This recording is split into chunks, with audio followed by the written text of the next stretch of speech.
Que legal. Vamos começar aí, então. Aqui é o professor Deonélio, dessa vez não em São Paulo, tá?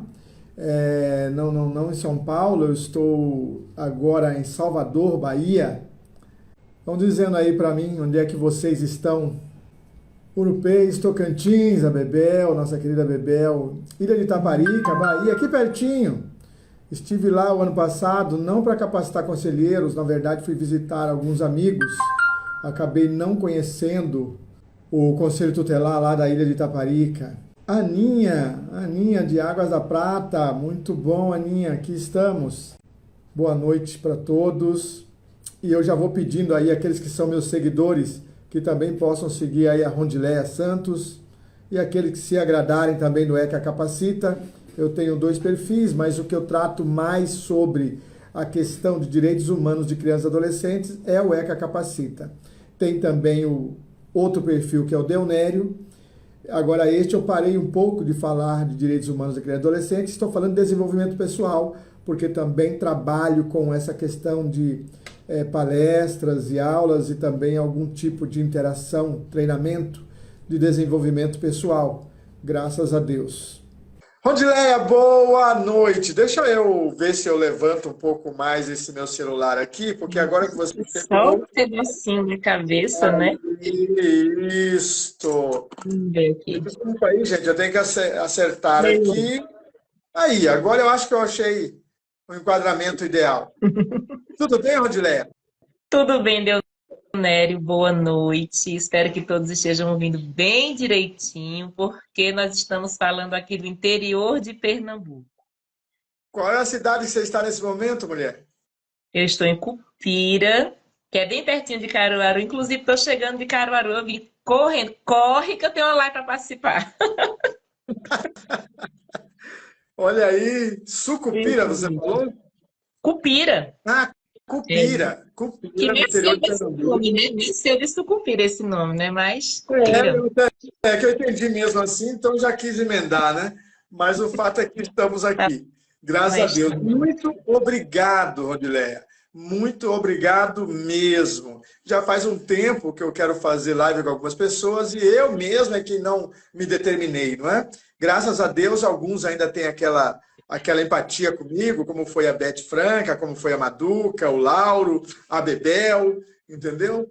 E todos esses que estão dando, né, aí, ou seja, instruindo conselheiros tutelares por aí afora. E nós fazemos esse trabalho, e é isso. E para que as pessoas que estão aqui saibam, nós dois não combinamos o assunto. De Então eu fato. quero já. Por quê? Porque às vezes nós combinamos o assunto para que as pessoas que estão assistindo encontrem uma certa congruência de ideias, né? A única coisa congruente que eu sei que é congruente, até porque já ouvi a Rondileia em outros, né, pedaços aí, trechos na internet, é o Estatuto da Criança e do Adolescente, tá? Então, de antemão, eu quero que as pessoas saibam que somos todos aprendizes. Sim. Somos todos aprendizes dentro desse sistema de garantia. E, além de sermos aprendizes, alguns de nós têm convicções que foram formadas por diferentes experiências. Tá? De Então, fato. coisas que a Rondileia viveu, eu não vivi, coisas que eu vivi, a Rondileia não viveu. Isso formatou alguns dos filtros de entendimento nosso, seja pelos nossos professores ou aqueles que nós elegemos como nossos professores, né? Os livros que lemos ou as palestras que assistimos, ou seja, até mesmo pelo nosso próprio e fiel entendimento, não é? Que carece sempre daquela, como é que eu digo, aquela afinação. Correto? Então, nós Correto. afinamos o entendimento. Este ano mesmo, aconteceu de novo comigo, tá? Ao longo de 2011 para cá. Eu vou até deixar a Rondileia também se apresentar logo um Eu pouco vou mais, né? ficar. Mas venho fazendo algumas reformulações. Primeiro, em 2011, foi aquela questão daquele paradigma de nós sairmos do amadorismo, não é? Ou seja, vamos tornar-nos profissionais. Então, eu comecei a ditar que nós, do sistema de garantia, em especial conselheiros tutelares, precisavam deixar de ser amadores e passar a ser mais profissionais. E isso vai envolver mais dedicação. E dedicação de quem tem isso no coração ou no sangue, tá? Porque algumas pessoas encontraram a oportunidade de emprego, o que não quer dizer que estavam afinadas com o sistema de garantia, nem com a rede de proteção. Porém, algumas aprenderam e se deram muito bem. Outras não aprenderam tanto, tá? E assim vai. Olha aí, Lauro Trindade. Muito bom, meu irmão. Esse é o Lauro Trindade, meu Sim. querido amigo, tá? E tipo a Rondileia, nós não nos vimos ainda. Ah, quer dizer, me perdoe, Lauro, já nos vimos. Só a Rondileia que eu ainda não conheço pessoalmente, só pelo que assisto aqui, tá? E pelo que ela reproduz. Mas o fato é esse, Rondileia. Eu já só quis deixar nivelado a turma para dizer que eu sou um aprendiz, você também. Esse ano, como eu estava dizendo, aconteceu novamente, porque desde 2003, se não me falha a memória, que foi quando eu comecei a capacitação, mas mais especificamente em 2005, quando eu me profissionalizei e comecei a falar para conselheiros tutelares e conselheiros dos direitos, eu nunca tinha falado nas minhas capacitações sobre a questão do parágrafo único do artigo 2º do ECA, onde diz que se aplica até pessoas de 21 anos, excepcionalmente.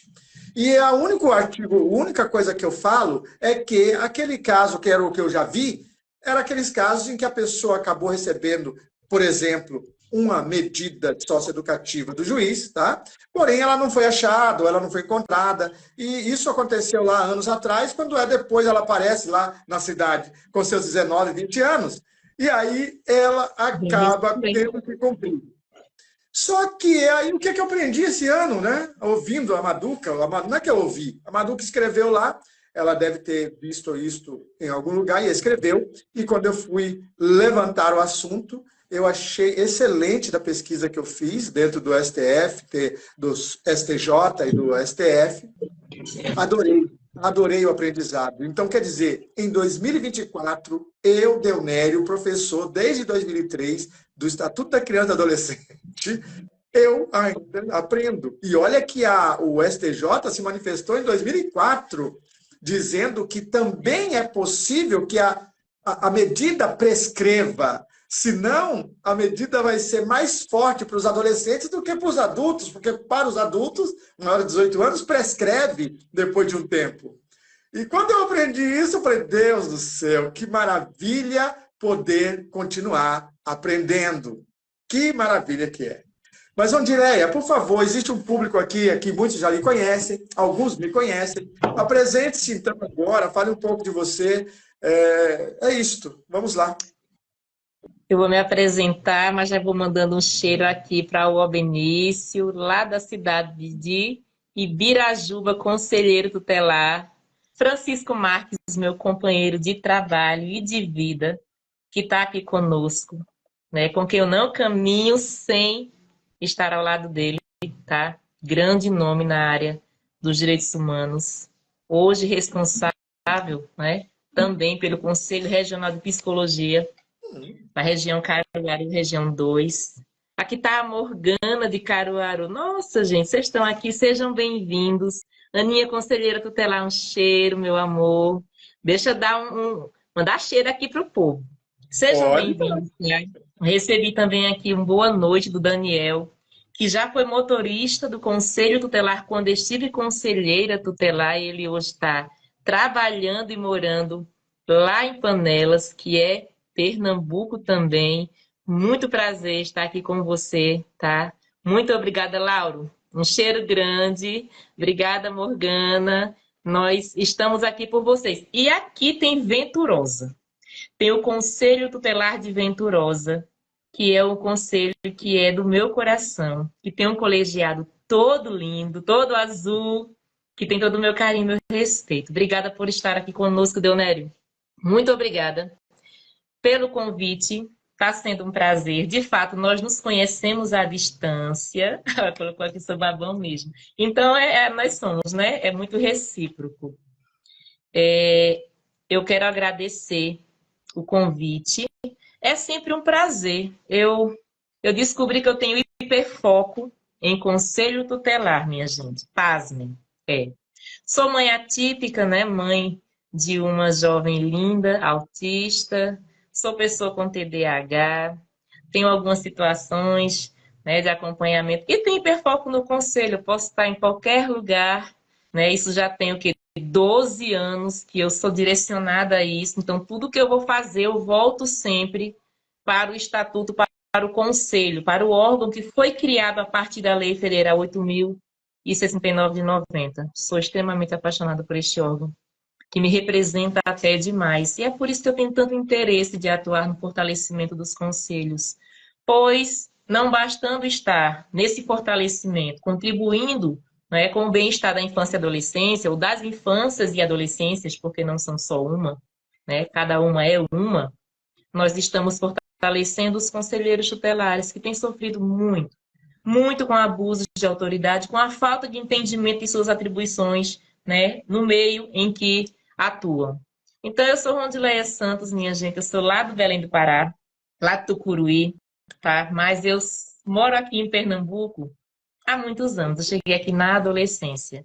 Então, um conselheiro, um ex-conselheiro tutelar lá de Bezerros, Pernambuco, que é o Expedito Eugênio, um dia disse assim: Rondileia é a paraense mais pernambucana que eu conheço. Então, sendo assim, eu sou parabucana, tá? Com muito orgulho, com muito carinho, essa mistura. Parabucana. A gente vai comer castanha do Pará com castanha de caju, tudo junto e misturado e amando tudo.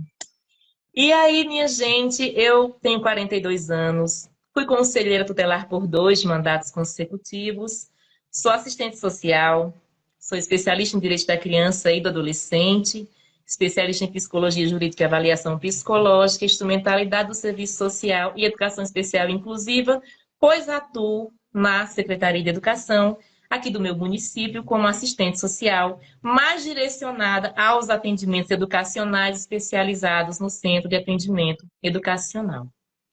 E é isso, eu me dedico, tá, a colocar em prática o Estatuto da Criança e Adolescente, seja qual for o espaço que eu for atuar, porque tudo que envolve vida, família, vai ter direito da criança e do adolescente envolvido, tá tudo junto. Nós queremos estar juntos, né, para fazer esse fortalecimento.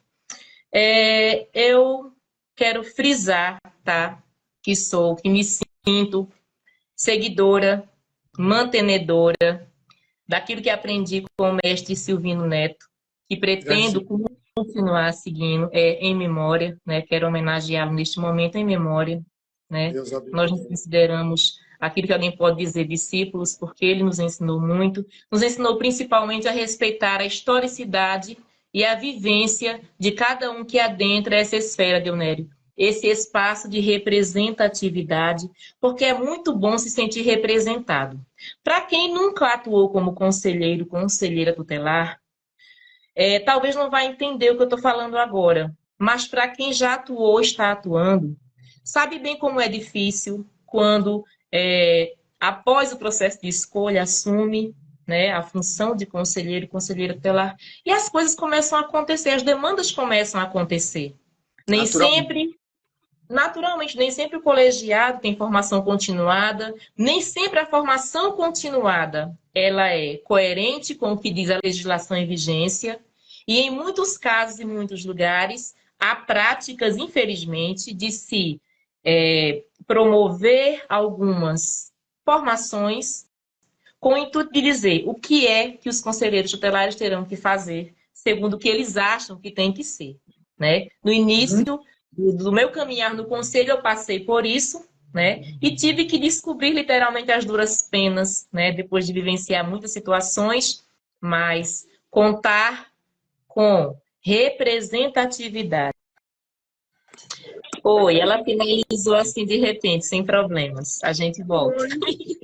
Nós vamos voltar. Inclusive, eu quero que as pessoas saibam que se acontecer novamente, eu vou continuar voltando, até a gente falar que encerrou. Até dar o tempo. Tá, Deonério? Então, Deonério, eu tive o privilégio de poder contar com o Francisco. Alô, olha, numa situação dessa, o que a gente faz? Silvino, ajuda, Silvino.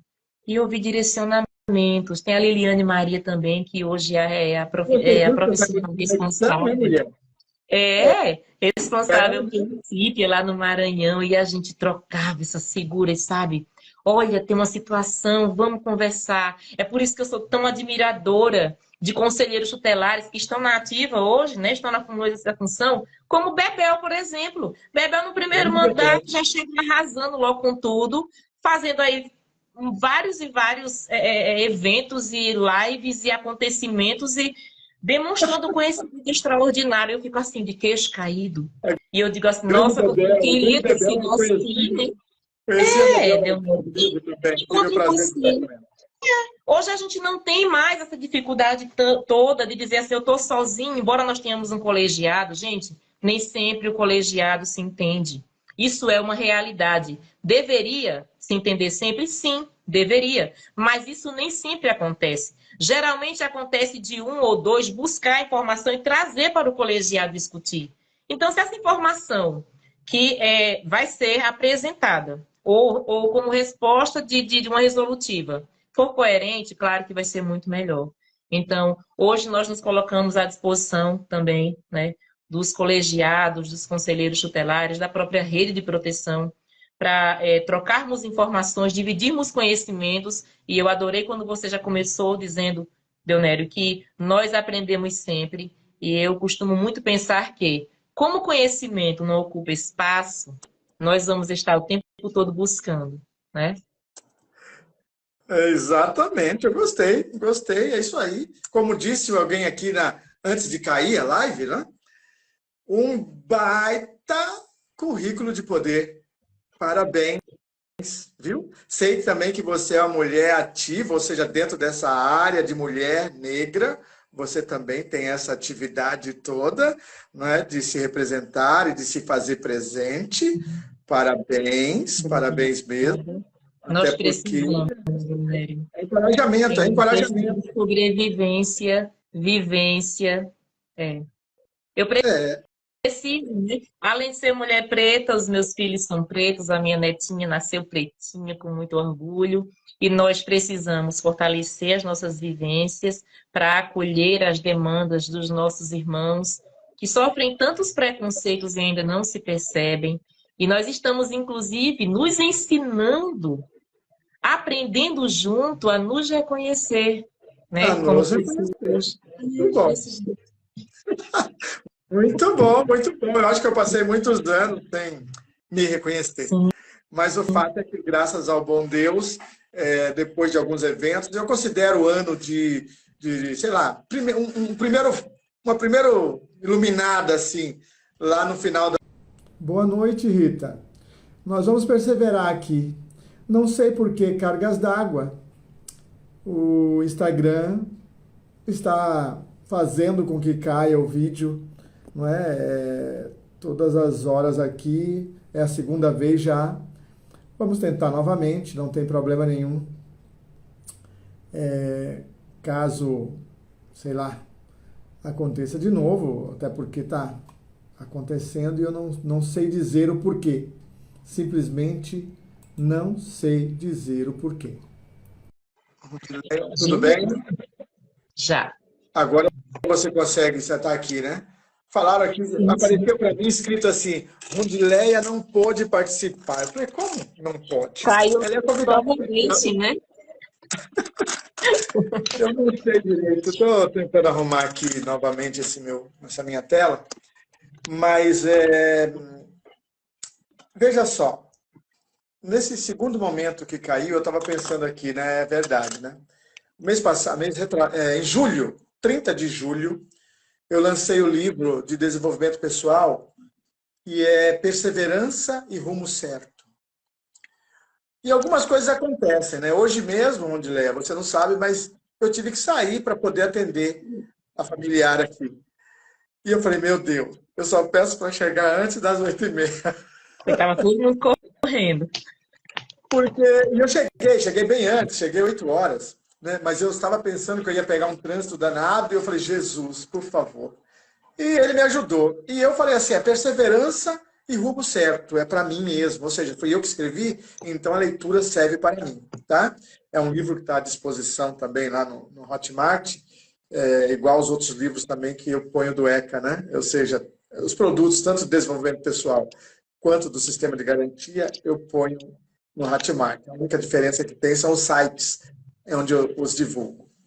Mas, vamos lá. O fato é que, então, eu tenho essa idade que disse, tenho essa formação, estava em São Paulo até o ano passado, do ano passado para cá eu estou aqui na Bahia, Salvador, não é? E mais perto de você, não é? Quem sabe de repente. Já trabalhei em Pernambuco, né? Uma das cidades, quer dizer, a única cidade que eu trabalhei lá até agora foi Itaporanga, entendeu? Me lembro que eu fui para o Ceará, que eu desci no avião lá em Cícero, né? Padre Cícero, lá em Juazeiro, é isso? Juazeiro. Isso, aí desci em Juazeiro e o pessoal da prefeitura me pegou para nós irmos para Itaporanga, porque era mais próximo ir para Juazeiro do que para João Pessoa, é isso? Acho que é isso, né? Sim. Isso, então aí eu fui para aí também, graças a Deus, e também Roraima e outros, Rio de Janeiro, alguns outros estados aí. Né, Dionério? Estamos fazendo esse trabalho aí. E como eu disse, e você também entendeu, estamos aprendizes nesse caminho. Não é? Sim. Bom, essa é a terceira vez, então, que nós estamos entrando ao vivo para as pessoas. Tá? Eu não sei o que está acontecendo, de repente é a minha inexperiência, né? Porque eu não estou mexendo em nada. Porém, está caindo. Eu também não sei disso, né? Sou muito ruim. Mas geralmente está durando mais de 1 hora as lives do Instagram. Não sei o que está acontecendo também. Mas vamos ver se nós vamos marcar através do YouTube. Pode ser. Tá? Da próxima vez nós vamos marcar lá. Vamos marcar no canal ECA Capacita que eu tenho lá no YouTube. Certinho. E aí nós vamos lá, eu acho que fica mais estável por um tempo. Sabe? Fica, e o registro também é mais abrangente, né? Sim, eu tenho. Eu gosto de lá porque às vezes eu demoro mais, né? Algum tipo de notícia ou de comentário do ECA, né? Sim. Mas você estava falando da educação e tudo mais, você, pela sua experiência e agora trabalhando na Secretaria de Educação. Porque uma das coisas que chega para mim, as pessoas que estão indo no meu site, eca-capacita.com.br, vou escrever aqui para que as pessoas vejam, mas uma das notícias que tem mais comentários no meu site, e olha que eu já estou há 2 anos sem dar notícias novas lá, tá? No site de notícia. É porque são 2 sites. O pessoal vai acompanhando. E aí eu tenho um outro site que onde eu ponho os vídeos, inclusive o que vai para o YouTube vai para esse site também automaticamente, que é o Vídeo Capacita, né, do ECA Capacita, Vídeo Capacita. Mas eu vou pôr o link dos dois aqui no comentário. Sim. Mas nesse primeiro, que eu só coloco os posts, o mais comentado é sobre aquela questão da evasão escolar. Não é? E de algumas atitudes de conselho tutelar que às vezes acaba, né, pressionando, porque tem alguns conselheiros que, infelizmente, acham que tem que mandar, né, ao invés de convencer, sabe? E aí acaba, às vezes, eu quero ser muito delicado com as palavras, né? Porque nós estamos aqui no aprendizado conjunto. Sim. Então, assim, eles acabam, às vezes, se excedendo um pouco, né? No linguajar ou na forma de atuar, como se fossem os doutores da verdade, sabe? E eu até falo nas minhas capacitações que já acabou a era do conselheiro xerife. Isso foi, eu brinco dizendo para eles que isso foi antes de 2010. De 2011 para cá, já acabou. Então não existe mais. Infelizmente, eu falo assim brincando, mas eu sei que existe em alguns lugares ainda a figura do conselheiro xerife, né? E eu não sei o que é que ele tem a me dizer. E tudo, com distintivo e tudo mais. Sim, com distintivo e tudo mais. Esses dias eu vi novamente recebendo uniformes novos com um brasão. Eu até quis ver se era o brasão federal, não era. Tem o mesmo desenho, só que no meio tem outra coisa escrita e conselheiro tutelar, né? Eu estou vendo distintivo mesmo, estou vendo a carteira mesmo, bordada com brasão, tudo. O brasão federal? Tá tendo, gente. Tá tendo, e eu percebo um certo orgulho de se usar, né? Não estão fazendo questão de não publicar em suas mídias sociais, né? Bem assim, bem apresentado, né? Então, assim, hoje, Leonério, a gente pode dizer que raramente nós temos algum colegiado sem formação, sem capacitação, né? E ainda temos essas Temos, visualizações. nós E sim, temos quando você trata da questão da evasão escolar, quando você traz essa referência da forma dessa conduta que, por vezes, dá até a entender que o conselho pode, em algum momento, ser um órgão punitivo Uhum. e não um órgão com o teor de zelador de cumprimento do direito, a própria sociedade visualiza isso. Aí, quando a gente vai para a educação, o que é que nós temos observado bastante? E isso é a nível de Brasil. Isso tornou-se uma prática que tem muitos anos, a ponto de se entender que isso está inserido em alguma legislação como sendo pertinente, né? A escola deliberou que vai suspender o aluno por indisciplina. Manda chamar os conselheiros. Eles sentam junto para ouvir a situação. E ainda assinam documentos concordando com o que está acontecendo. Que pena. E as escolas têm aproveitado para se acobertar, deixando claro que o Conselho Tutelar está ciente. E eu não vou conseguir dizer que eles não percebem que estão sendo usados dessa forma. Então, Como assim, diria o doutor Edson Seda. sumiu alguma coisa da bolsa do aluno, aí chama o conselheiro para revistar a bolsa. E aí, quando a gente fala de evasão escolar, não tem sido observado como uma forma de violação de direitos à educação. Em alguns momentos tem sido comemorado, já que é um aluno disciplinado, é aquele que dá muito trabalho, e tem concordância de alguns representantes de colegiados de CT, sim, infelizmente. É Infelizmente. preciso falar sobre isso. É preciso dizer que o papel. A gente vai precisar falar o tempo todo. Quando você me convidou, Donera, eu não sei, mas eu acho que a gente tem que falar o tempo todo das atribuições do conselho, porque o óbvio precisa ser dito e a gente precisa tocar nessa tecla, para a gente não começar agora a falar de outros assuntos, deixar esse aqui guardado, se a comunidade continua falando aquela famigerada frase, sabe, que o conselho tutelar não faz nada. Mas aí, quando alguns colegiados vão fazer alguma coisa, fazem o que não é atribuição e confunde mais ainda a comunidade, então é a escola que não está esgotando os recursos em relação à evasão do aluno, as faltas injustificadas, pega a listinha, manda para o conselho, os conselheiros recebem a listinha e saem procurando os alunos para cima e para baixo. Não recebem relatório, não estudam cada caso, não entendem qual é a demanda, sai procurando. Agora, não observam que se passa um ano letivo inteiro, e quando chega bem pertinho do final do ano, chega uma lista. E aí não percebem a negligência que aquela instituição está praticando em relação a esse aluno que conta-se matriculado. Então, por que não houve uma comunicação anterior para que ele retornasse a frequentar? O que é que acontece? Quando não, Delner, e a gente vai falar também sobre saúde mental da criança, adolescente, do aluno, quando a gente fala em questão de escola, daquele que a família diz, olha, de uma hora para outra, ele não quer mais ir para a escola. Ele adorava ir para a escola. Agora, só de falar em escola, começa a chorar, se desesperar.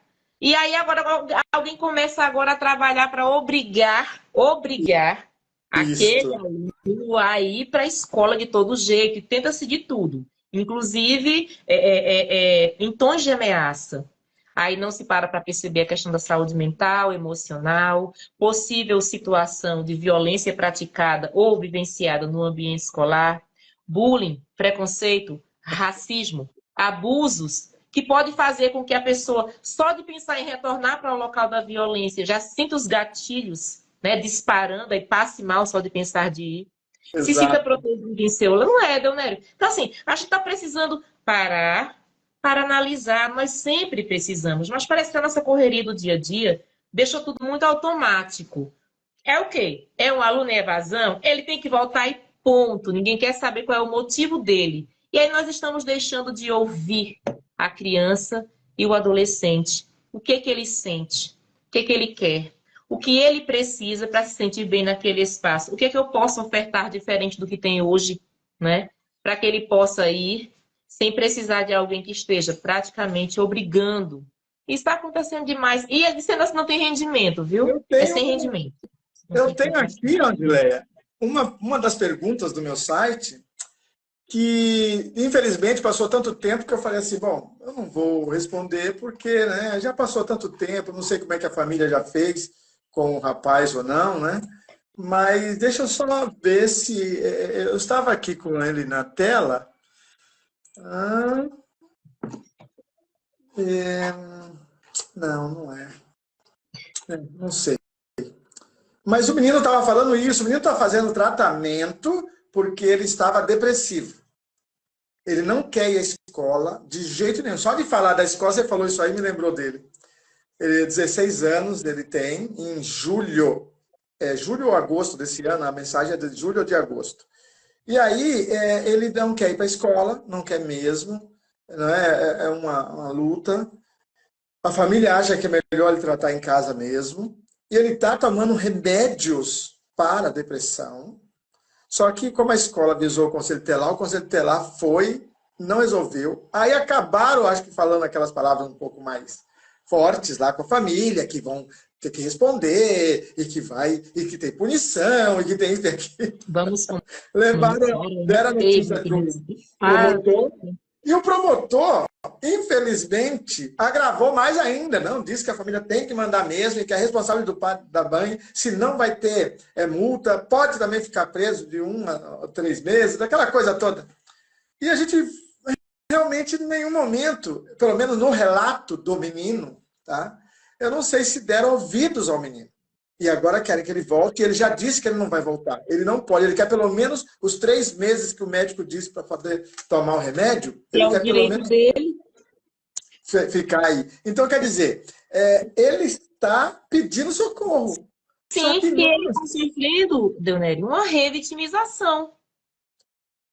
está sofrendo a revitimização. Sim, está sim. E olha lá, nós também, dependendo do jeito que for a abordagem, tá, das instituições, nós podemos até estar violando direitos, né? Violência institucional. Exatamente. E aí, nesse momento, minha gente, não tem como a gente pensar que é dessa forma que a gente vai olhar para o artigo 98 e vai para a terceira parte onde fala que, em razão de sua própria conduta, pronto, está violando o próprio direito, ele agora tem que ir. Não é assim. E nessa história de ele tem que ir, Leonel, nós não estamos ouvindo. E aí você pode perpassar todo tipo de atendimento que envolve criança e adolescente. Aí eu chego no acolhimento institucional.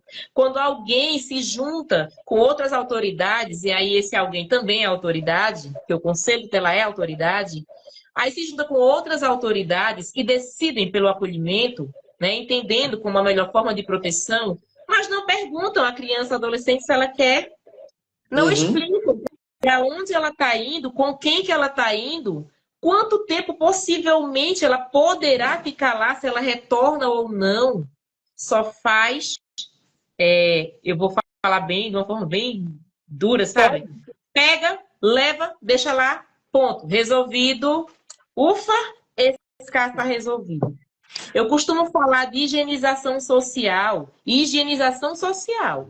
Por quê? É alguém se incomodar com aquela pessoa que está em situação de extrema vulnerabilidade social ali na rua e alguém reclama muito a presença dela. Alguém acha que se tirar ela e mandar para alguma instituição, tirar das vistas, resolveu a situação. E não é assim.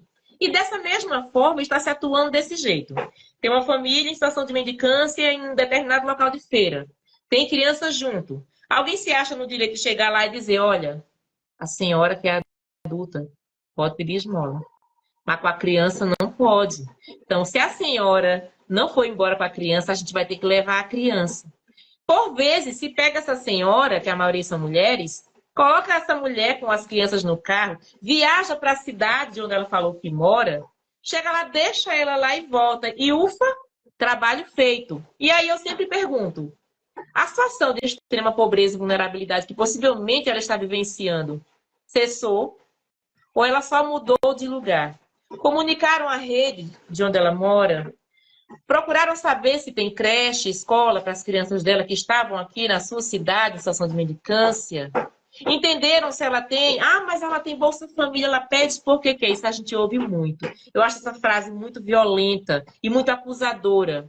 E é. Muitas mulheres têm companheiros em casa que fazem uso de álcool e outras drogas que não são lícitas e usurpam esses valores e deixam ela em situação, sim, de mendicância, mas as pessoas costumam afirmar que ela tem Bolsa Família, pede porque quer e está ali porque quer. Há um juízo de valores, há o pré-conceito já formado que viola e revitimiza Deonério. E isso também precisa ser falado, ser visto, porque isso também está inserida na prática de alguns conselheiros tutelares. Com certeza, com certeza. E está mesmo, e não é um caso isolado só não, tá? Nós temos aí vários conselheiros que, infelizmente, acabam judicializando. E agora eu estou usando uma palavra que é uma tese de um dos advogados, e eu até achei interessante, né? Eu tive que ler a tese dele. Ele disse que o conselho tutelar, mesmo que ele falou algo que agora não vou nem lembrar, que, digamos assim, é a visão dele, tá? Mas a tese em si é o seguinte: o conselho tutelar foi criado para desjudicializar o que ia para o juiz de menores, tá? Então, tirou-se algumas situações em que o juiz de menores é quem ditava as normas através de seu próprio arbítrio, né? Como dizia a lei, o juiz tinha essa liberdade, o jeito que ele pensasse era o que era. E graças a Deus, houve evolução e nós chegamos no ECA, no Estatuto da Criança e Adolescente. No Estatuto, no Conselho Não Jurisdicional. E aí, o Conselho Tutelar foi criado justamente para não judicializar tudo. Só que esse advogado fala: todas as vezes que o conselho não avalia melhor as situações e coloca a criança ou leva a criança para uma instituição de acolhimento, no caso abrigo, ele está querendo te desfazer. É o que você falou aí, vamos deixar para lá, vai ser algo agora para outro resolver. O outro é o juiz, que vai acabar entrando também na questão e pode ou não ser favorável àquela criança ou àquele adolescente. Entendeu? Ou seja, o Conselho Tutelar acaba judicializando coisas para que não atue. Por quê? Porque não consegue um diálogo ou uma interlocução com as secretarias, não consegue fazer um empenho maior junto ao promotor para que os serviços venham a existir. Não é? Porque todos os municípios onde o serviço não existe, está violando o direito. Você falou aí da educação. Às vezes o Conselho Tutelar chega lá porque eles, sei lá, estão querendo apenas que o Conselho sirva de testemunha das suas ações. Só que não é isso. Você deve falar também, né? Nós falamos, tá? De alguma maneira, nós sempre falamos, que a partir do momento que um conselheiro tutelar põe os pés em algum lugar, ele está ali para defender os direitos, zelar para que quem tem que cumprir, cumpra. Tá? Ele está ali para isso. E eu atribuo o artigo 3º do ECA, onde todos os meios têm que ser favoráveis ao fiel ou ao bom desenvolvimento daquela criança ou aquele adolescente, em todas as áreas, física, moral, social, espiritual e mental, entendeu? Todas essas áreas, como está no artigo 3º do ECA. Então, assim, pôs o pé, agora você está lá para defender os direitos daquela criança ou daquele adolescente. Você não está lá para ser testemunha de diretor, testemunha de delegado, testemunha de policial, testemunha disso ou daquilo. Esses dias mesmo, agora, outubro de 2024, a polícia chama o Conselho Tutelar para fazer uma abordagem, né? Não sei se você viu a notícia, para fazer uma abordagem num lugar onde vendia bebida alcoólica, narguile, cigarro, charuto, não sei o que mais. Alguém denunciou que tinha muita criança, muito adolescente lá. Aí a polícia, ao invés de ir direto lá, chamou o conselho para ir. Chegou lá, os adolescentes correram e eles abordaram alguns, conseguiram, digamos, reter alguns. A notícia não fala, só diz que o conselho foi junto. Eu imaginei. Então, como eu falo nas notícias, esses repórteres, sem querer, acabam me dando subsídio para elucubrar, né? Porque isso eu sei que aconteceu lá em 2009, no interior de São Paulo. O Conselho Tutelar correndo atrás. O policial, ele, naquele tempo, eles não tinham, o Conselho Tutelar da cidade em questão, não vou falar o nome da cidade agora, Não, eles não tinham telefone, institucional. Então, a Polícia Militar tinha o telefone particular, celular de cada um deles. E aí, ligava, e para um, para outro, e pegava 2 ou 3 conselheiros, e quando chegava numa praça, num bar, sei lá o quê, os conselheiros também saíam correndo junto com os policiais. Entendeu? Nessa notícia agora de outubro, não houve isto, tá? A princípio explícito, mas pensa, não se faz uns conselheiros como antigamente. Estão nem correndo. mas só que deixou claro que o conselho foi junto, entendeu? E depois que o conselho tutelar chamou todos os pais, deu lá notícia como é que diz? Termo de responsabilidade. Termo de responsabilidade. Então é assim, tem absurdos ainda acontecendo. Alguns por medo, outros por desconhecimento, tá? E outros por crenças errôneas. Algumas pessoas não é que estão sendo coagidas, elas até querem agir assim, entendeu? Esses dias agora eu também vi um depoimento que falaram de conselho tutelar, mas quando eu fui ver, a pessoa não é conselheira tutelar, a pessoa é comissária de menor, né? Ela ainda nós temos no Brasil, né, tem que hidratar os rins. alguns municípios ainda tem a figura do comissário de menor. Só para lembrar, já que nós estamos na live aqui, o nome, a instituição comissário de menor, ela existia na lei lá da antiga, que foi revogada, tá? O Código de Menores, de 79. Então, ela, quando foi revogada, revogou tudo que estava lá, inclusive o comissariado. Ocorre que algumas varas da infância e da juventude, não é? Elas ainda têm pessoas dirigentes que aprenderam com a velha guarda, né? E como eles aprenderam com a velha guarda, esses juízes acabam ainda, por portaria, né? Aí é uma vontade deles, eles realmente podem, está dentro do judiciário, então eles podem, eles dão o nome, não é, de comissários de menores ainda, não é? O que é uma pena. Tá? Quando der esse nome, a gente já sabe qual é a prática, né? Já sabe qual é a prática, inclusive o discurso da pessoa. Eu assisti a pessoa falando e, graças a Deus, pelo menos o exemplo que ele deu, né, que ele falou que gostaria de pegar alguns menores e levar no presídio, para eles verem o que pode acontecer com eles. Aí, quando ele foi falar isso para o promotor, eu não conheço o promotor, nem sei se ele citou o nome do promotor, o que eu também não falaria aqui, mas o promotor disse que isso, tá maluco? Ainda bem que ele conversou com o promotor, porque ele disse que tinha essa vontade. Porque outros diziam isso mesmo, diriam, né? É isso mesmo.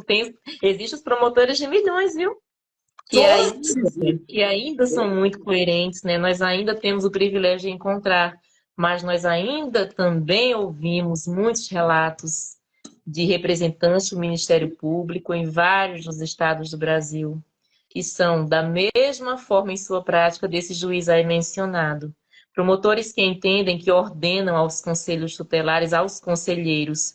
Promotores que se sentem no direito de abusar de sua autoridade, que batem-se no birô, que falam alto com os conselheiros, desrespeitam o poder e a autoridade do colegiado e não percebem que o conselho tutelar é, sim, a maior autoridade quando se fala de direitos da criança e do adolescente. Isso acontece rotineiramente, porque nós acompanhamos muitas situações de colegas conselheiros tutelares que estão hoje no exercício da função, e outros que perderam seus mandatos a partir do momento em que foram cassados por representantes do MP mesmo, que discordaram de suas colocações quando afirmavam suas reais atribuições. Deonério, nós temos, inclusive, delegados de polícia se negando a receber requisição de serviço por parte do Conselho com a palavra requisição. Aqui vocês não requisitam nada, vocês solicitam. Nós não vamos receber este documento. Vocês vão voltar, vão mudar a palavrinha requisição, vão colocar solicitação. porque aqui vocês não requisitam. E o que mais me dói, apesar do medo, porque eu sei que o medo existe, ele é real. É real. O medo existe, ele é real, e ele existe também para nos chamar a atenção para o cuidado. Porém, o colegiado precisa se empoderar de suas atribuições. Se volta e muda para a solicitação, cede a um abuso de autoridade. Precisa entender que o não recebimento daquele documento com a nomenclatura que está expressa em lei federal, na verdade, é mais do que ego, gente. É uma violação de direitos, uma revitimização daquela criança, adolescente que está com sua situação descrita no documento e que não vai ser atendida sequer. Tem a preocupação de ver qual é o tipo de situação que tem ali. Volta, tira o requisitar, traz o solicitar, senão a gente não recebe. E é nesse momento que tem que haver a representação. As representações não estão acontecendo. Quando alguém entra em contato, Rodileia, aqui acontece o tempo todo, eu pergunto, que horas vai parar? Só vai parar na representação. Enquanto não houver representação, vai continuar acontecendo. É daí para pior, dona Eva. É daí para pior. Exatamente, exatamente. Veja, e não precisa ser nada para a pessoa. É sempre institucional. Você não tem nada contra o Deonério ou contra a doutora Rodileia. Não. Somos delegados, somos juízes, somos promotores. Você não tem nada contra a pessoa. Você está falando do que ele representa institucionalmente. Por isso, o colegiado, ao receber uma tratativa dessa, deve apenas falar, olha, recebemos esse tipo de informação para averiguar, é necessário que haja apoio do Serviço de Segurança Pública, tá? O que foi requisitado na data tal, hora tal, e foi negado o recebimento da requisição, tá? Por fulano de tal, entendeu? Na delegacia ou na portaria, ou sei lá onde ele vai citar, tem que ser um relatório circunstanciado, para mandar para o promotor, pedindo, solicitando, que venha a solicitar lá, né, ou seja, a requerer da autoridade policial que cumpra com essa requisição para que o direito violado ou ameaçado de fulano de tal seja garantido, ou seja, pelo menos a violação pelo menos cesse, né? Ou a ameaça não venha a se consolidar. Tá? Então, assim, isso como embaraçar a ação do conselheiro tutelar no exercício de sua função. É o que está no artigo 236. É o impedimento ou o embaraçamento, não é, da ação do conselheiro no exercício da função. Então, assim, se não se percebe... Mas, assim, eu digo que numa primeira vez, tá? Nós só deixamos, por exemplo, nós só precisamos deixar claro, o conselho tutelar precisa deixar escrito em tudo quanto é lugar. E eu mandaria cópia desse documento para o CMDCA também, tá? Mandaria cópia do CMDCA. Eu faço a representação, mas eu mando a cópia para o CMDCA. Mando cópia para outros. Por quê? Para dar visibilidade para a rede de que nós estamos buscando agir e, de repente, há algum impedimento. Eu posso até não citar, eu posso até não querer que haja punição, porque não é isso que eu quero num primeiro momento. Eu não quero. Se o promotor achar que deve fazê-lo, que o faça. Mas não é isso que eu quero, é garantir que aquela prerrogativa que está na lei federal seja atendida. É esta a prerrogativa que eu quero que seja atendida. Então, para quê? Para que um direito não seja violado. E eu deixo claro que eu pedi na data tal, vamos supor que foi dia 10 de outubro. Tá? Eu pedi no dia 10 de outubro. Reiterei a requisição, né, avisando, inclusive, que ia informar a promotoria no dia 12 de outubro, sei lá. E até hoje ainda não conseguimos ir, porque o local é perigoso, o local não é de fácil acesso, ou qualquer coisa semelhante, tá bom? E aí, é óbvio, eles vão dar o parecer deles. De repente, se eles precisarem até de fazer um esquema policial para poder chegar todo mundo lá para averiguar, não tem problema nenhum. O importante é atender com absoluta prioridade aquela demanda junto àquele adolescente. Tem alguém escrevendo aqui sobre uma adolescente, eu não sei se você está vendo, eu acho que é ela falou, né, de 15 anos, que relata ter sofrido abuso sexual dentro da escola por um aluno desconhecido. Ou seja, não revelou quem era o aluno. Estou E procurando aqui, mas também estou foi vendo que embora, Gilson Leão está por aqui, viu, Deonério? foi embora. Quem?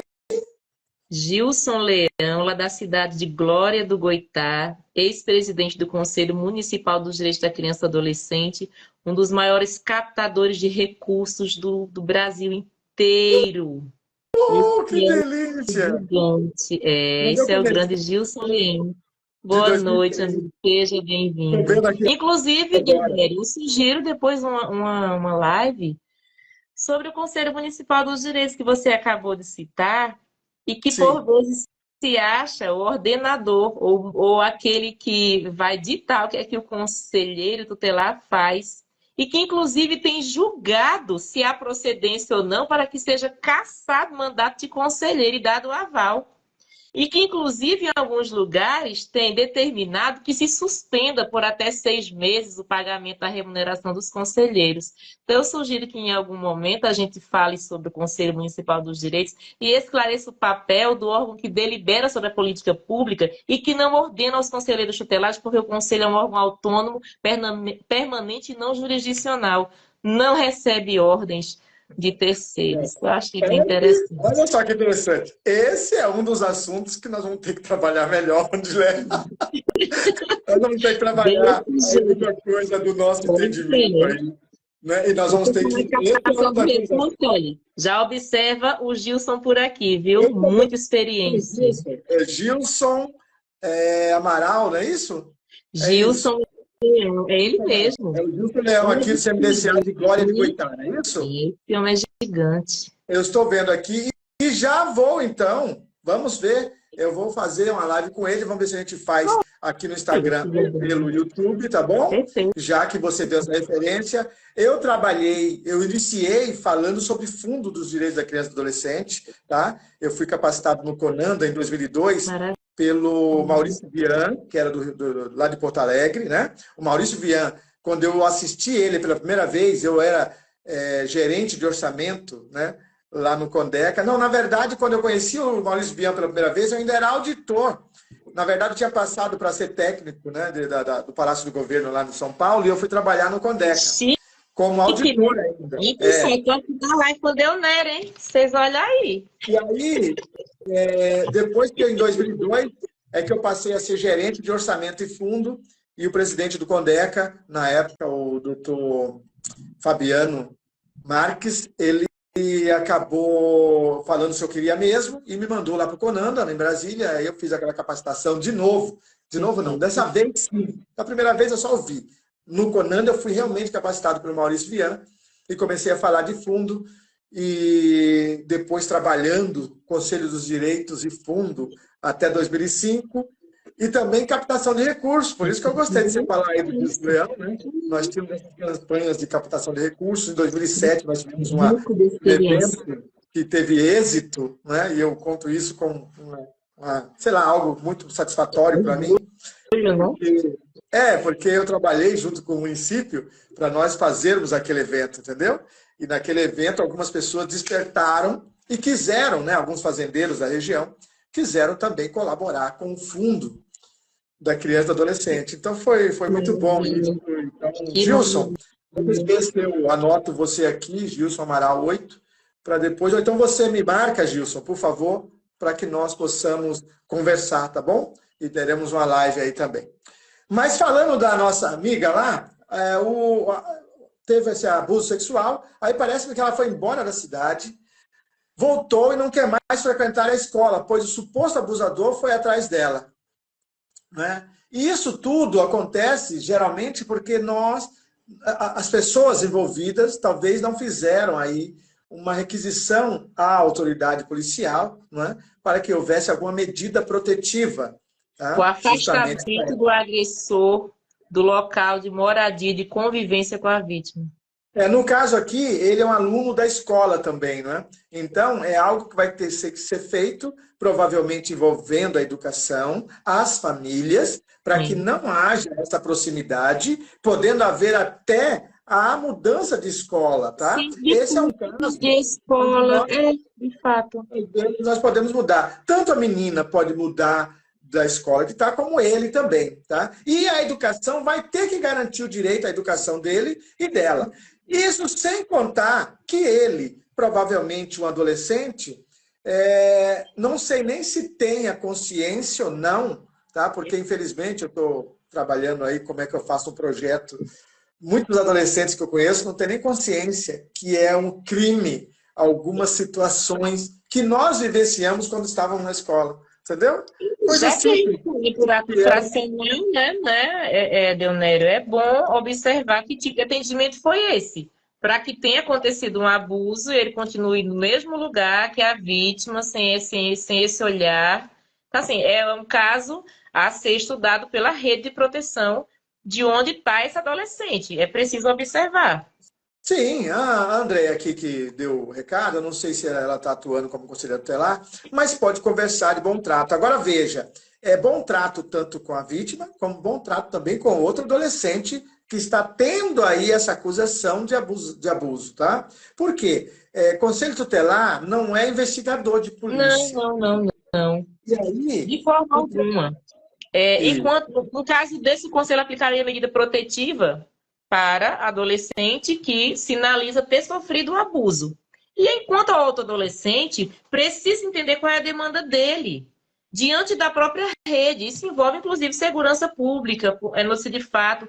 Porém, a gente precisa entender, tem questão de saúde mental, tem questão de intervenção medicamentosa, porque nós temos também adolescentes que em ambiente escolar, sinalizam questões que envolvem toque e tudo mais, que nós entendemos sim como abuso, mas que tem outras demandas a serem analisadas, porque há também necessidade de intervenção na área da saúde.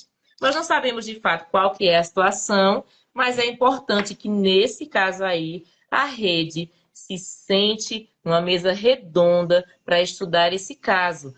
Por quê? Porque nós também temos um caso muito parecido neste exato momento em atendimento, no município aqui próximo onde eu resido, onde a vítima tem 13 anos e o adolescente tem 17.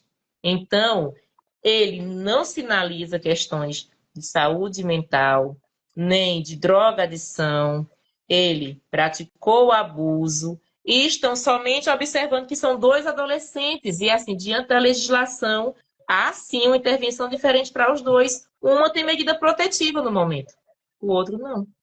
E aí tem que ver que situação é essa. assim, eu inclusive sou, não sei, eu nunca falei isso nos vídeos, né? Vou falar agora aqui.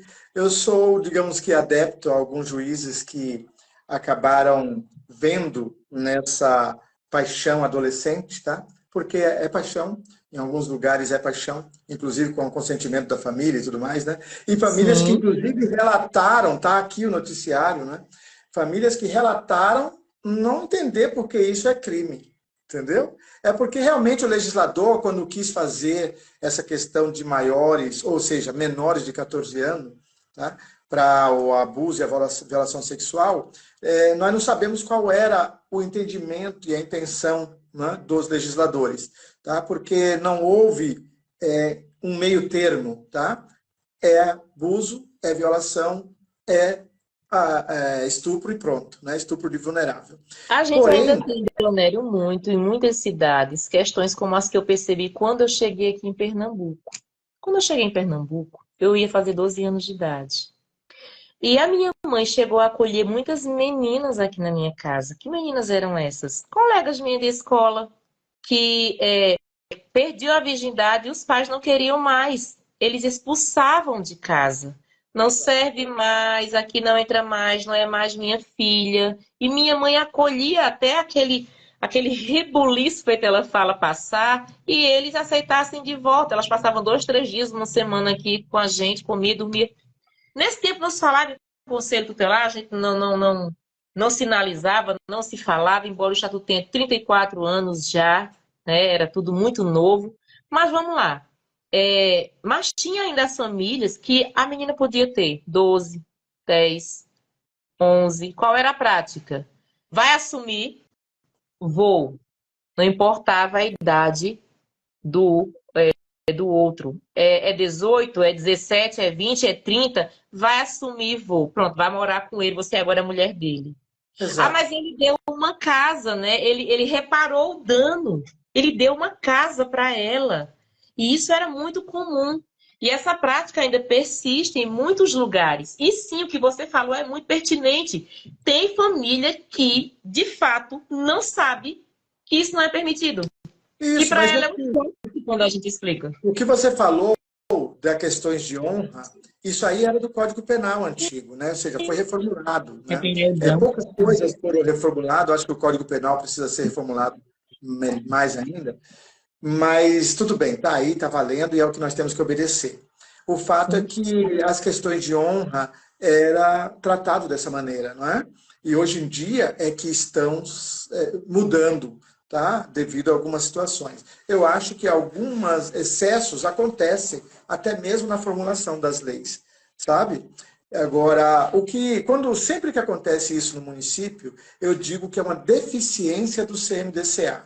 Porque o ECA, ele está aí para ser divulgado. Então, todas as vezes, por exemplo, nós tivemos a Lei 2010 da Convivência Familiar e Comunitária, nós tivemos a Lei Menino Bernardo, Sim. nós tivemos as outras leis todas. E são raros os municípios onde o CMDCA está fazendo uma campanha para instruir o povo, como diz as medidas preventivas.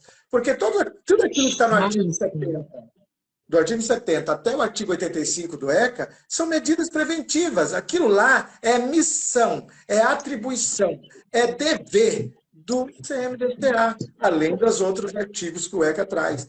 Então, quando um município, você chega num habitante, lá naquela senhorinha, naquele senhorzinho, e ele não sabia que aquilo era um crime, ou não era permitido, não é mais para fazer desse jeito, então é porque houve uma deficiência de comunicação. Se eu fosse juiz, com o entendimento que eu tenho hoje do Estatuto e dessas vivências, eu não daria nenhuma medida que atendesse apenas aquela família, aquele adolescente ou aquela vítima. E sim ao TMDCA também, ao sistema. Quem é do sistema responsável por divulgar que isto não é lícito? O CMDCA. É ele que é o responsável. O CMDCA é que tem essa atribuição de divulgar o ECA e ainda de colocar toda a população em entendimento. Não é que todos vão procurar. Tem gente que não quer nem saber. O CMDCA não é responsável por esses. Eu só estou dizendo que o CMDCA pelo menos fez as campanhas e não é uma campanha pontual. Ah, eu fiz só no 18 de maio, depois eu não fiz mais. E na Não. maioria dos municípios não é o CMDCA. Ah, É a Secretaria de Assistência que isso. está fazendo. Pois é. Fazendo. E alguns estão até comemorando. Veja só, a Secretaria de Assistência pode fazer sim, até porque eles também defendem direitos humanos de crianças e adolescentes. Então, a Secretaria de Assistência pode. O que acontece em alguns lugares é que a Secretaria de Assistência está não só realizando os eventos, como também implantando programas, tá? E aí não é só a Secretaria de Assistência, são outras secretarias também, Sim. sem a aprovação do CMDCA. Existem Exatamente. programas de atendimento à criança e adolescente que não estão tendo a aprovação mínima necessária pelo CMDCA, que é o responsável pela política de atendimento no município. Sabe? Está acontecendo demais, Dionério. Inclusive, por conta de situações como essas, que são rotineiras e são práticas. São práticas, não se discute mais em alguns municípios. É que o próprio Conselho Municipal não tem conhecimento da estatística sobre ameaça e violação de direitos das crianças e adolescentes daquele município. E aí, consequentemente, não delibera sobre a política pública.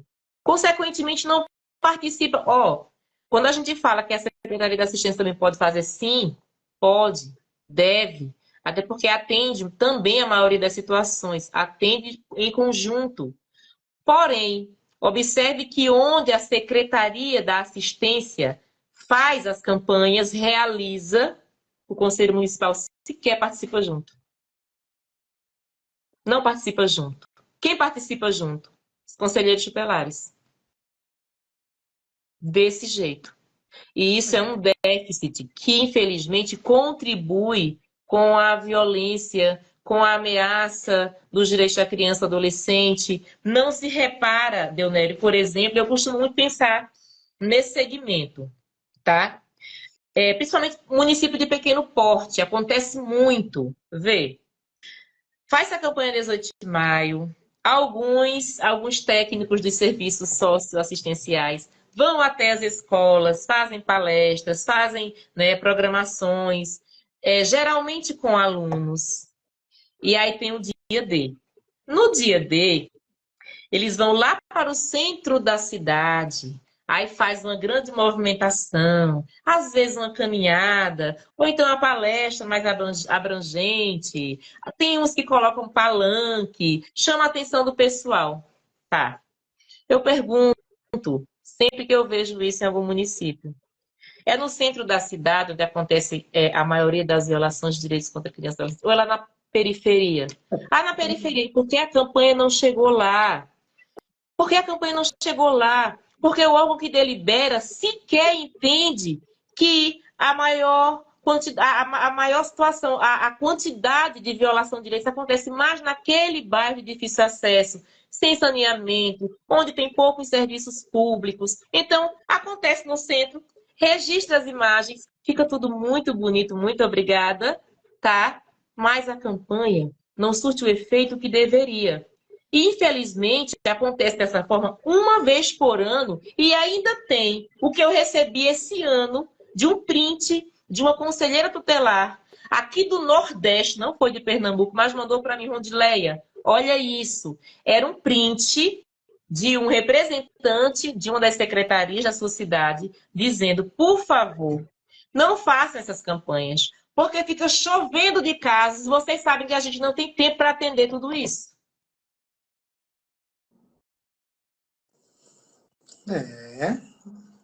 Tá difícil. Não, é um caso isolado, Deonério, é o que é pior. Então, assim, falar sobre direitos da criança e adolescente, sem ter junto o Conselho Municipal, entendendo, o seu colegiado, entendendo qual é o seu papel, é muito difícil, é impossível.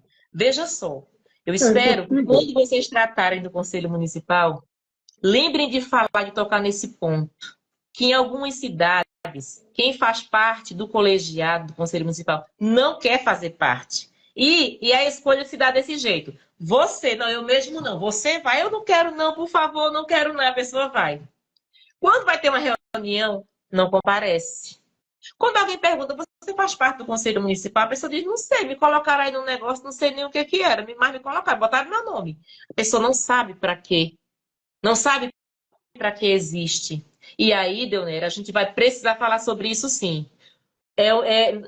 Eu espero que não seja a maioria, mas a quantidade chama atenção de colegiados que só comparecem durante o processo de escolha. E fazem o processo de escolha de uma forma muito pessoal. Não é impessoal, não, para seguir o princípio da administração pública. É pessoal, perseguindo quem se candidatou, porque não gosta desse, porque não quero que esse entre, e porque não sei o quê. É uma resenha danada, aí acontece o processo de escolha.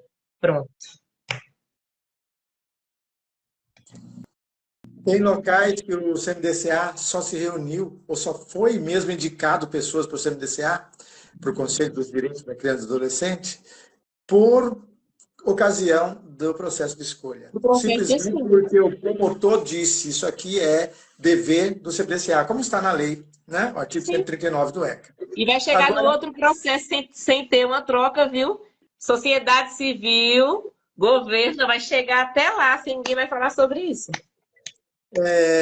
Infelizmente, isso aí só vai ser curado com ação legislativa, sabe? Porque nós precisamos responsabilizar as pessoas que vão para o CMDCA. Eles precisavam ser responsabilizados, tanto quanto... Ou seja, o artigo 260 já põe alguma responsabilidade, mas nem todo promotor... Uma vez eu vi uma promotora que acabou dando marteladas, né? Boas até. Quando eu li o processo, eu gostei, porque ela não só falou da administração municipal que estava capenga e não estava fazendo nada em prol da política de atendimento, mas também falou da presidente do CMDCA, que era da sociedade civil, da mesa diretora, entendeu? E da próprio colegiado do CMDCA, entendeu? E aí eu gostei disso porque eu falei, nossa, que legal que é ver alguém com esse olhar, tá? Porque o CMDCA, ele tem uma responsabilidade enorme, mas não é responsabilizado devidamente quando deixa de cumprir suas funções, embora o artigo 270 já colocou isso. O artigo 260 já pôs algumas coisas que ainda estão sendo desobedecidas, tá bom? Ainda estão sendo desobedecidas. Na minha capacitação para o CMDCA, a gente realça esses pontos aí e eu deixo claro, se o promotor quiser, vai ter punição, vai ter gente tendo que responder no judiciário por causa da sua negligência na atuação colegiada do Conselho dos Direitos, tá bom?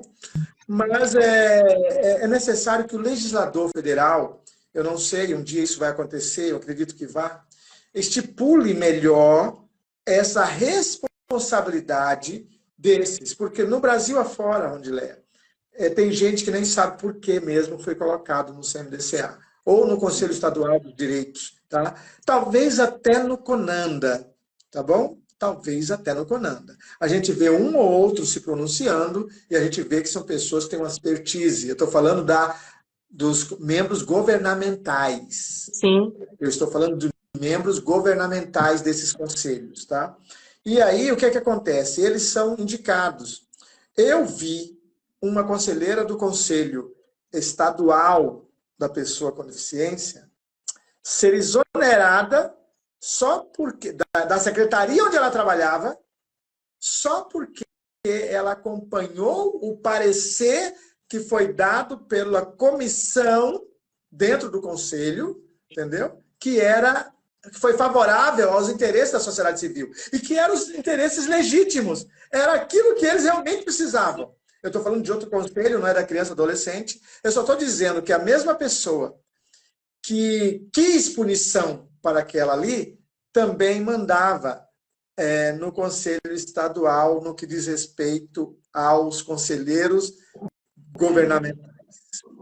E aí, é óbvio que eu sempre falo na capacitação que os conselheiros dos direitos, que são da sociedade civil, precisam entender essa prerrogativa, porque, Rondileia, você falou do medo, ele é real, entendeu? Nós só precisamos saber lidar com ele, porque nós vamos ter que agir com ética e com claridade, buscando arranjos e sabedoria, né? E se não tiver sabedoria, como diz as Escrituras, peça a Deus que Ele vai conceder.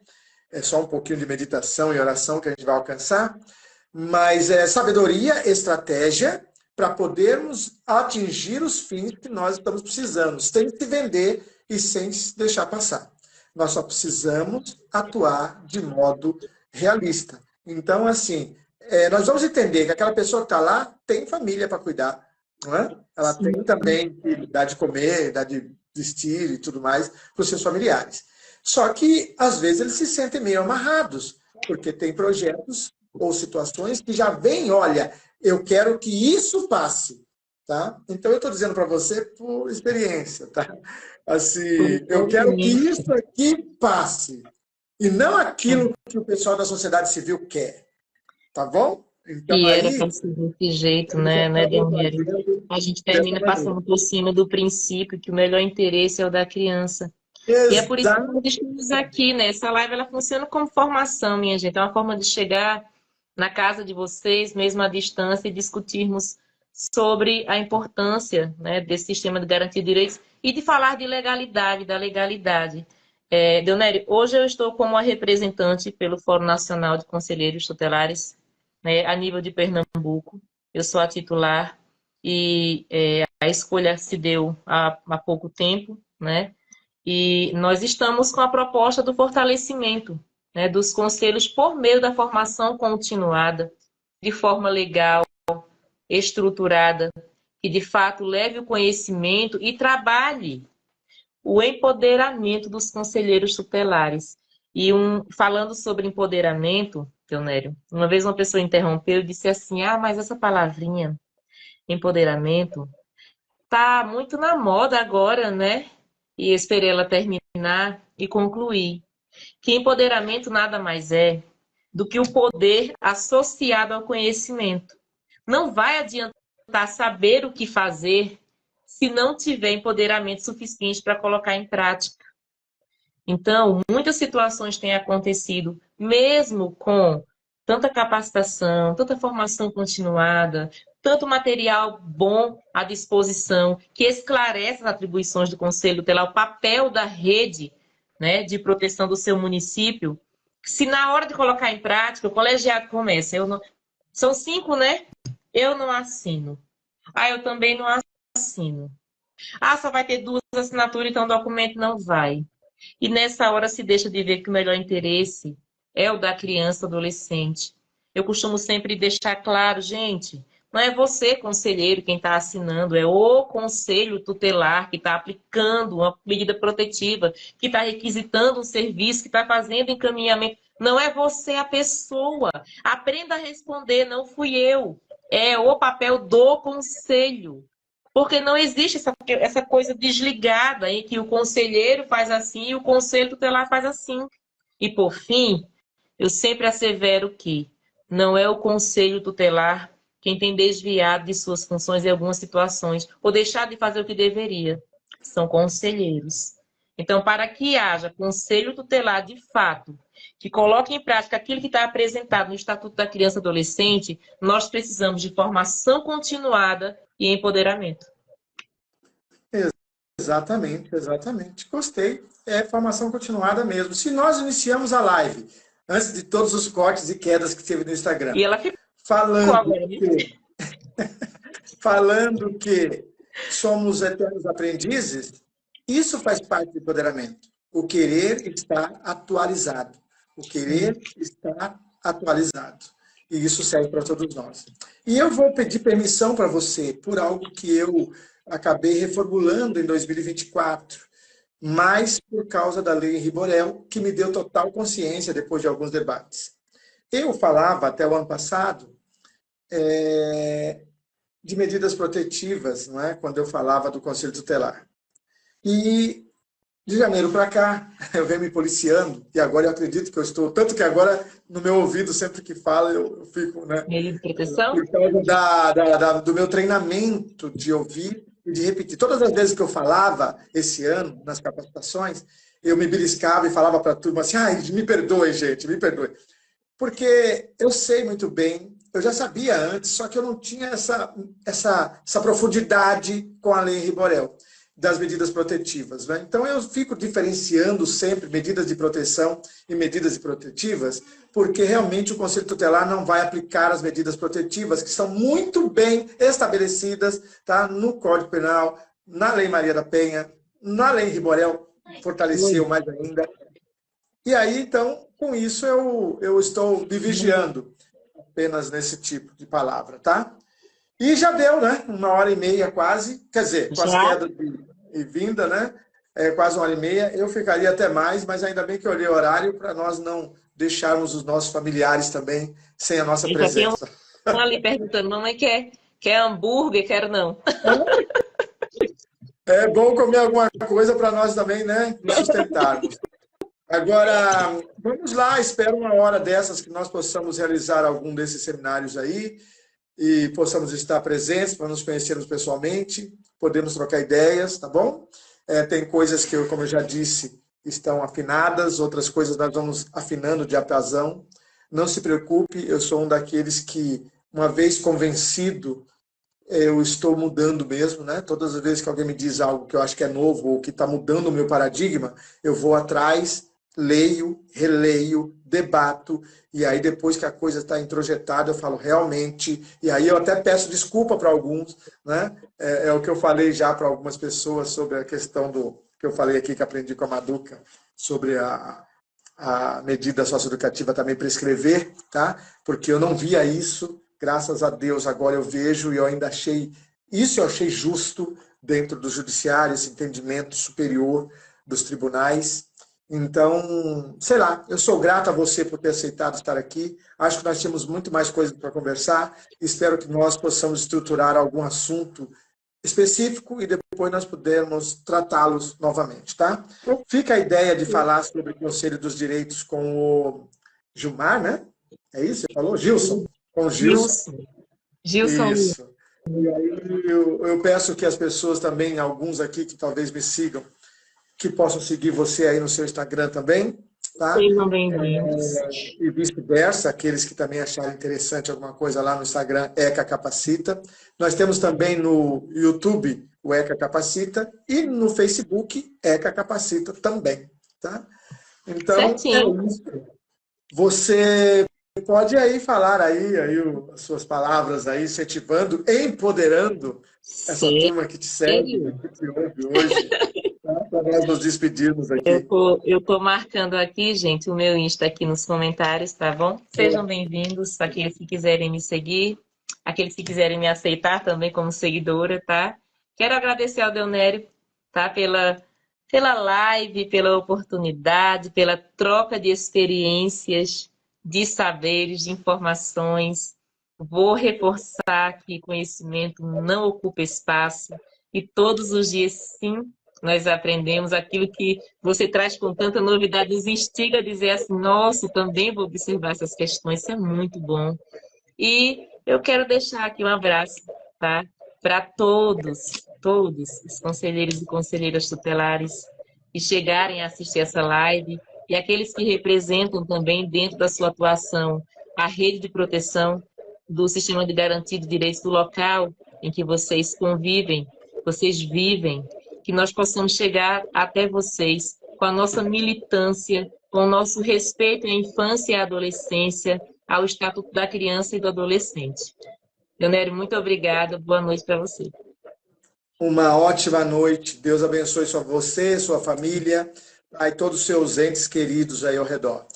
Amigos, muito obrigado também, muito obrigado mesmo. Eu sou grato. Eu quero ver se faço disso uma rotina minha, porque eu andei um pouco afastado dos vídeos, estou voltando aos poucos novamente. E eu estou dando graças a Deus disso não ter amortecido dentro de mim, tá bom? Então, muito obrigado por ter aceito, né, Rondileia? E que Deus nos abençoe a todos, tá bom? E a vocês que estão assistindo, sucesso na empreitada. Lembrem-se que vocês podem. Eu encerro, às vezes, minhas capacitações com uma frase ou algo que eu aprendi. Eu nunca li um livro inteiro de Franz Kafka. Recebi um livro dele, PDF, mas não cheguei a ler todo. Mas, na verdade, só fiz o início lá, tá bom, gente? O livro está até hoje no meu microcomputador, sem eu ler o livro de Franz Kafka. Mas ele disse algo interessante, o qual eu encerro a live aqui também. Existem 2 pecados dos quais derivam todos os outros pecados.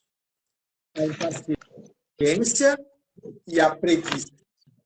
Devido à impaciência, fomos expulsos do paraíso. É bom ler a história depois lá.